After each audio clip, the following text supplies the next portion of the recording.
What if I told you that the real price of silver is no longer being decided in New York or London, but somewhere else?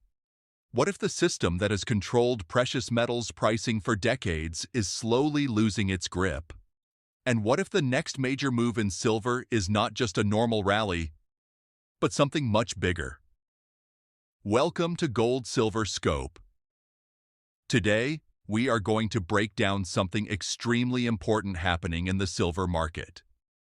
For years, most investors believed that silver prices were mainly controlled by Western exchanges like COMEX and the London Bullion Market Association. These markets became the center of global price discovery. But here is the real question. Were they truly reflecting physical supply and demand? Or were they mostly trading paper contracts? Let's think about this carefully. Both COMEX and the London market operate heavily through derivatives. That means most of the silver being traded is not physical metal changing hands. It is contracts, promises, paper claims. And when markets are dominated by paper, price can be influenced by leverage, speculation, and sometimes even manipulation. Over the years, we have seen enforcement actions against major banks. Traders from large institutions like J.P. Morgan Chase were fined and even jailed for spoofing and unfair trading practices in precious metals. Spoofing means placing large fake orders to move prices and then canceling them. This is not theory. It happened. And it raises a serious question. How long was this behavior affecting silver prices? Now compare that with what is happening in the East. The center of gravity in silver is shifting toward Asia, especially China. The Shanghai Futures Exchange and the Shanghai Gold Exchange are becoming increasingly important in price discovery. Silver prices in Shanghai have often traded at a premium compared to Western markets.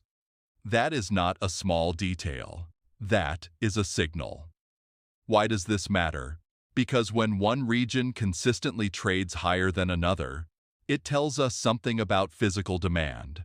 It suggests that buyers are willing to pay more for real metal. And when that happens repeatedly, it challenges the dominance of paper-driven pricing systems.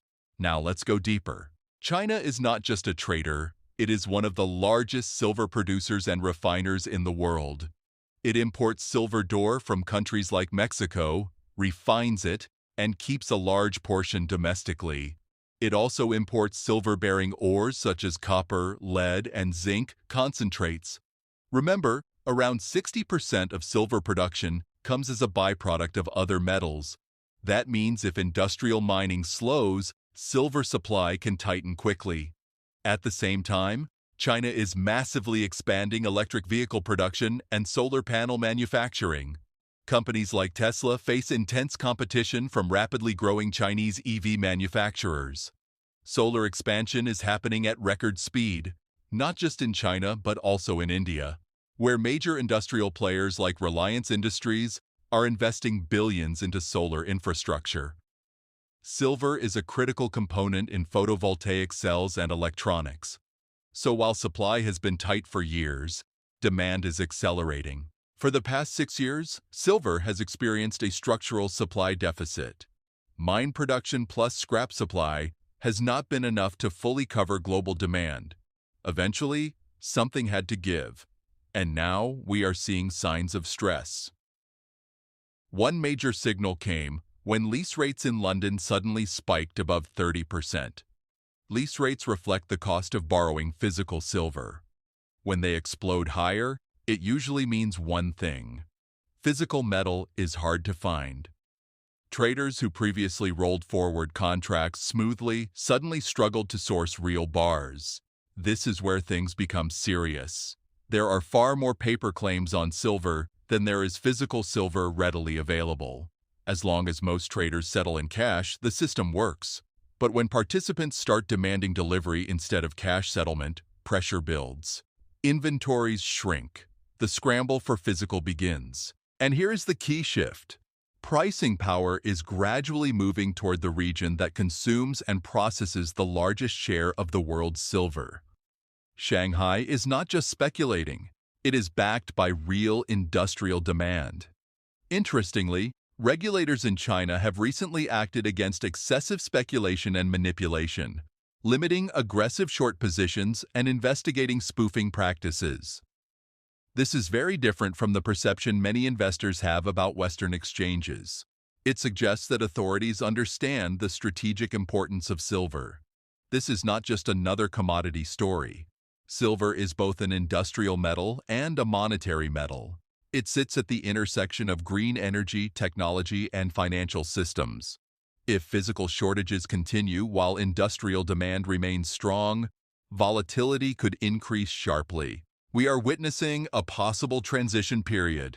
For decades, Western hubs dominated pricing. But today, the premium in Shanghai, tightening lease markets in London, and supply deficits globally are telling a new story. The big question is not whether silver moves. The real question is how violent that move could be if physical stress intensifies. And this is only the beginning of what we need to understand. Now let's go deeper into the mechanics of what is happening inside the silver market. When we talk about shortages, most people imagine empty warehouses. But in modern markets, shortages first appear in a different way. They show up in spreads, lease rates, futures premiums, and short positioning. And right now, several of these indicators are flashing warning signs. There is a growing imbalance between paper silver and physical silver. On exchanges like COMEX, the majority of contracts are settled financially. Only a small percentage of traders actually stand for delivery. This system works smoothly as long as confidence remains high and physical demand stays manageable. But when confidence drops or demand for real metal increases, stress begins to appear. One of the clearest signals of stress was the spike in lease rates in London. When lease rates suddenly move to extreme levels, it means market participants are struggling to borrow physical silver. In simple words, they need real bars to meet obligations, and those bars are not easily available. At the same time, silver in Shanghai Futures Exchange has often traded at a noticeable premium compared to Western markets. That premium tells us something very important. It suggests that in Asia, buyers are willing to pay more for immediate access to physical metal. When two major markets trade at different prices for the same commodity, arbitrage should normally close the gap. But if physical supply is tight, that gap can remain. Now let's talk about short positions. In futures markets, some large players hold significant short positions. A short position means you are betting that the price will fall. But if price rises sharply instead, short sellers are forced to buy back contracts to limit their losses. This buying pushes prices even higher. That is what we call a short squeeze. Recently, there have been signs of aggressive short positioning in silver, followed by regulatory intervention and restrictions. When authorities begin limiting additional short exposure and investigating trading behavior, it suggests that volatility risk is rising. If shorts are trapped in a rising market while physical supply is tight, the squeeze can become violent. We saw something similar in another metal. In 2022, the London Metal Exchange experienced a dramatic nickel crisis. Prices exploded in a very short period of time due to a massive short squeeze. Trading had to be halted. Contracts were even canceled. It created chaos and damaged trust. That event showed us how fragile derivative markets can become under extreme stress. Silver has some similarities. When supply is abundant, high prices usually encourage selling. Producers hedge, holders sell into strength. The market balances itself. But under extreme shortage conditions, behavior changes. Instead of selling at higher prices, holders may refuse to sell because they fear they will not be able to replace their inventory. This creates a scarcity feedback loop. Economists sometimes compare this behavior to what is known as a Giffen good. Normally, higher prices reduce demand. But in rare situations, rising prices can actually increase buying pressure because participants fear missing out or being unable to secure supply later. In a tightly supplied commodity like silver, this psychological shift can accelerate moves dramatically. And here is the key factor that makes silver different from many other commodities. Industrial demand is not flexible. Governments around the world are pushing electrification, renewable energy, and decarbonization policies. Solar panels require silver. Electric vehicles require silver. Electronics require silver. Even in a recession, policy-driven demand may not fall significantly because long-term infrastructure plans continue. China is currently the most efficient manufacturer of many green technologies. It dominates large portions of solar production and battery-related manufacturing. When the country that leads the green transition also processes and refines a major share of global silver, it gains structural influence over supply chains. Meanwhile, Western economies are imposing tariffs, debating trade restrictions, and attempting to protect domestic industries. These geopolitical tensions add another layer of complexity. Trade barriers can distort flows of raw materials and increase volatility in pricing. Now combine all of this. You have a 6-year supply deficit, you have rising industrial demand, you have paper claims exceeding readily available physical metal. You have short positioning under pressure. You have Eastern markets trading at premiums. This is not a normal environment. If physical deliveries continue to increase and inventories continue to tighten, the price discovery mechanism could shift further toward the physical market rather than derivatives. When that happens, price stability becomes harder to maintain. Technical analysts are already discussing the possibility of triple-digit silver prices under extreme conditions. While forecasts can vary and timing is always uncertain, the direction of risk appears asymmetric. In other words, the upside potential may be much larger than the downside risk if structural tightness persists. But we must remain realistic. Markets do not move in straight lines. Volatility cuts both ways. Rapid spikes can be followed by sharp corrections. Regulatory interventions can temporarily calm markets. Large institutions may attempt to defend key levels. However, structural supply deficits cannot be solved overnight. Building new mines takes years. Increasing byproduct output depends on broader base metal production. This is why the current silver story is not just about a short-term trade. It is about a structural shift. The world is moving toward electrification. Industrial demand for silver is embedded in that transformation. If the paper market loses dominance and physical demand continues rising, silver could reprice in a way that surprises many investors. But to fully understand the bigger picture, we must go beyond supply and demand. Now we move to the deeper layer of this story. Until now, we have discussed shortages, short squeezes, industrial demand, and shifting pricing power toward Asia. But there is another dimension that many investors ignore. Silver is not just an industrial metal. It is also connected to the monetary system itself. To understand this, we need to step back and ask a simple question. What is money?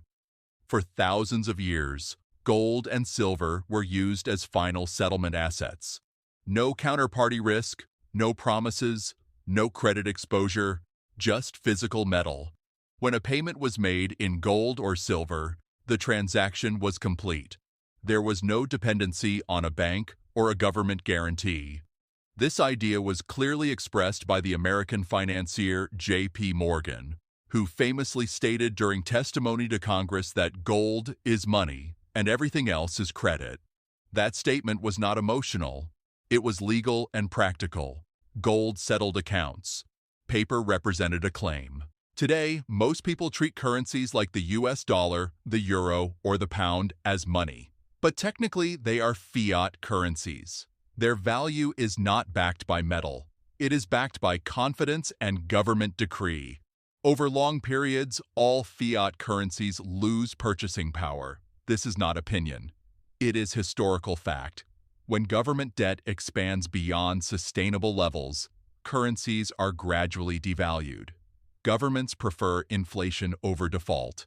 Inflation reduces the real value of debt, but it also reduces the purchasing power of savings. Now, here is where silver becomes extremely interesting.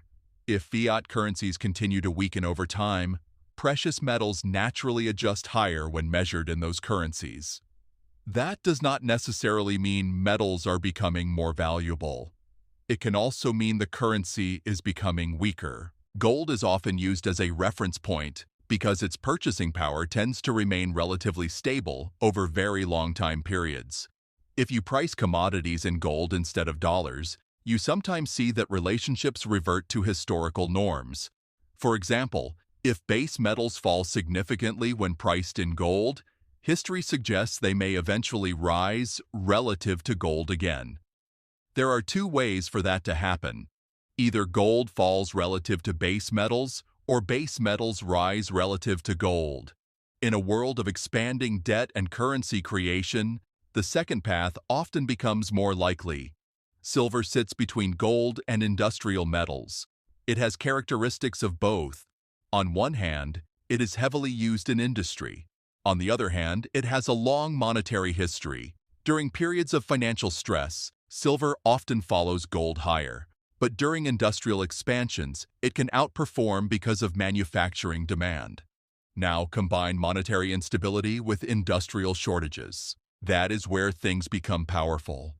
We are living in a period of global debt saturation. Governments are spending at levels that would have been unimaginable decades ago.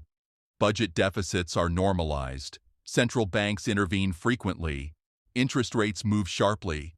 Liquidity cycles become more extreme. History shows us that every fiat currency system eventually faces serious pressure. Some fail slowly through inflation, others collapse more dramatically. A well-documented example is the German hyperinflation of the early 1920s, when the German papier mark lost nearly all its value. That collapse was driven by war debt, political instability, and excessive money creation. The important lesson is not that history repeats exactly. It is that monetary systems are not permanent. When confidence in paper systems weakens, tangible assets regain importance. Gold is usually the first to respond.